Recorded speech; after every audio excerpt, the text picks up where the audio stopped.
Hi hello welcome to இனிய குரல். ஒரு குட்டி கதையோட ஆரம்பிக்கலாமா? ஒரு நாட்டில் ஒரு அரசர் இருந்தார். அவருக்கு எல்லா நாட்டு மன்னர்கள் கூடவும் நல்ல நட்புறவு இருந்துச்சு.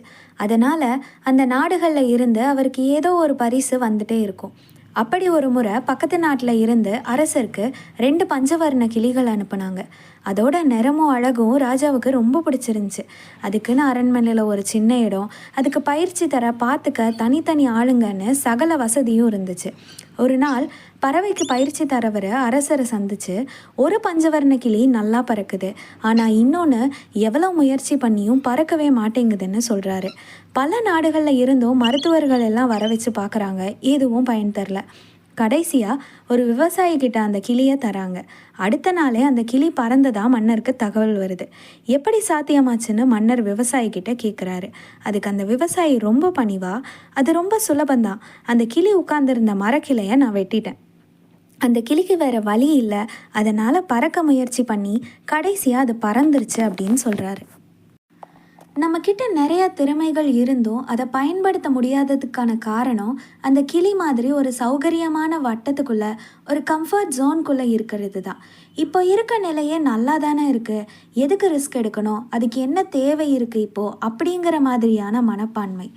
பறக்கலைன்னா கிளையில இருந்து கீழே விழுந்துருவோங்கிற நிலையில் அந்த கிளி இருந்த மாதிரி ஏதோ ஒரு நடவடிக்கை எடுத்தே ஆகணுங்கிற கட்டாயமும் அழுத்தமும் வரும்போது தான் நம்மளும் அந்த சௌகரியமான வட்டத்தை விட்டு வெளியில் வரோம். ஃபார் எக்ஸாம்பிள், ஒரு வேலையை செய்ய 10 நாள் கொடுத்தா அதை 9 நாள் கொஞ்சம் கூட செய்யாமல் 10ஆவது நாள் விடிய விடிய உட்காந்து செய்கிறோம் இல்லையா? அதுக்கான முக்கிய காரணம் 9 நாளோ சௌகரியமாக இருந்து நமக்கு இதை செஞ்சே ஆகணுங்கிற கட்டாயம் வரும்போது எங்கேருந்து சக்தி வரும்னே தெரியாது, அதை எப்படியும் செஞ்சு முடிச்சிருவோம். இப்படி நம்மளோட சௌகரியமான வட்டத்திலிருந்து வெளியில் வரணும்னா கொஞ்சம் கொஞ்சம் கட்டாயமும் பதட்டமும் தேவைப்படுது. ஆனால் ஏன் ஒரு சௌகரியமான வட்டத்துக்குள்ளே இருக்க முயற்சி பண்ணுறோம்? ஒரு விஷயத்தை செய்ய தயங்க காரணம் என்னன்னு கண்டுபிடிங்க. ஃபார் எக்ஸாம்பிள், 4 பேர் இருக்கிற இடத்துல பேசாமல் அமைதியாக இருக்கிறதா ரொம்ப சௌகரியமாக இருக்கிறதா நினைக்கலாம். ஆனால் அப்படி இருக்க காரணம் என்னன்னு கண்டுபிடிங்க. சிலருக்கு எதிரில் இருக்கவங்க என்ன நினைப்பாங்கன்னு ஒரு பயம் இருக்கலாம். ஒரு சிலருக்கு தன்னம்பிக்கை குறைவாக இருக்கலாம்.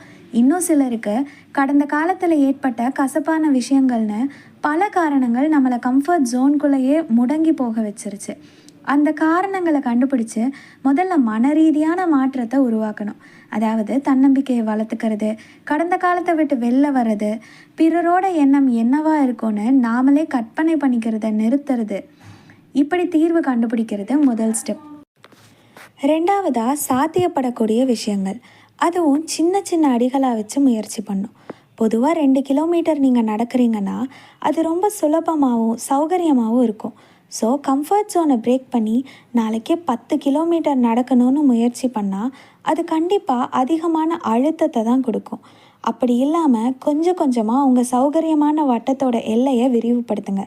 அதே நேரம் அந்த எல்லையை முன்னாடியே முடிவு பண்ணி அதை செஞ்சு முடிக்கிறதுக்கான கால வரையறையும் வச்சுக்கோங்க. இந்த நெருப்பு இருக்குல்ல, அதை விட்டு ரொம்ப தள்ளி போனாலும் குளிரும், ரொம்ப பக்கத்தில் இருந்தாலும் சுடும். அதுவே சரியான தூரத்தில் இருந்தால் நல்ல ஒரு கதகதப்பை தரும். அப்படி தான் நமக்குள்ளே இருக்க சின்ன சின்ன பதட்டங்களும். அதை சரியாக பயன்படுத்தினா கம்ஃபர்ட் ஜோனை விட்டு கண்டிப்பாக வெளியில் வரலாம்.